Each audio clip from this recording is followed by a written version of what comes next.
Have you ever come across a meal that's also a full-blown party? A tradition that's part family reunion, part creative project? Well, get ready because today we're going to unwrap a food that's so much more than just a meal. It is an entire experience. Okay, so let's get right into it. We're talking about runbing, and honestly, the absolute best way to think about it is right there on the screen. It's basically a Taiwanese DIY all-you-can-eat food box. I mean, that just nails it perfectly. Because, and I can't stress this enough, this is so much more than just grabbing a bite to eat. This is a festive event, a get-together that brings the whole family to the table, especially during Taiwan's Qingming Festival. It is literally a party in a roll. So where did this amazing tradition even come from? Well, for that, we've got to travel way back in time and uncover its super clever origins as the ancient cold bento. Okay, so check this out. Imagine you're living in ancient times and there's a festival rule that says you absolutely cannot light any fires for cooking. So here's the puzzle. How in the world are you going to prepare a big, special meal for your family and for ancestor worship? The solution was just pure genius. The runbing, a kind of cold bento box where everything could be prepped ahead of time. No fire needed. And you know what? That super practical idea totally lives on today. Think about it. After a long day out tending to family graves, everyone can come home and gather around the table for a huge feast, and nobody has to get stressed out cooking.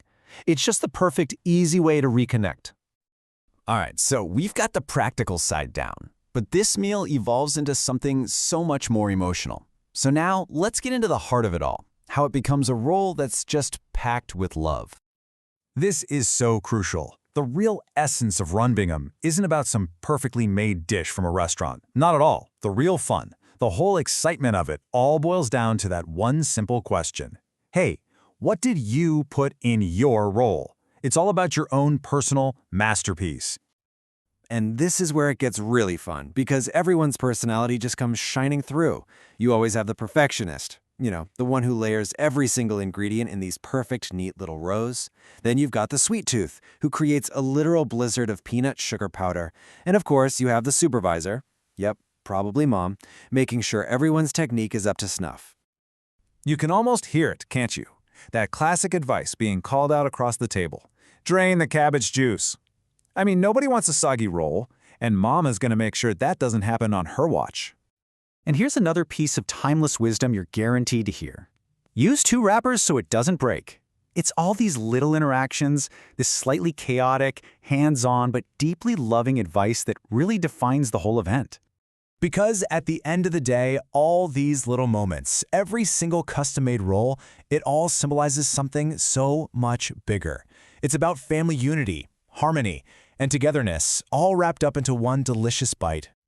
Okay, but even a meal that's all about harmony has a little room for some friendly competition, right? So for our next section, get ready for the epic North versus South showdown of Taiwanese runbing. All right, let's break down this tasty battle.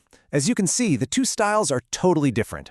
Up north, the whole philosophy is light and fresh. You've got key ingredients like red braised pork and crispy little egg bits that give it a great texture. And the soul of the roll, a perfectly balanced sweet and spicy sauce. But then, you head down south, and it's a whole different ballgame. It gets hearty and sweet. They throw in things like fried noodles and rich braised pork for a softer, fuller bite. And the soul of their roll? Oh, just an unapologetic mountain of sweet peanut sugar powder.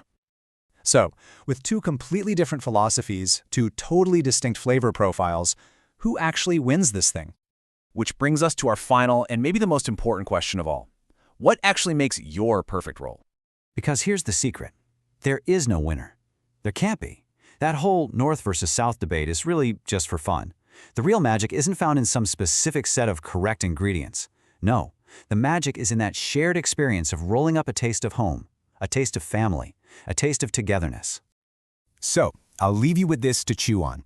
Are you Team North, all about that fresh, crisp bite, or are you a fan of the rich, sweet satisfaction of the South?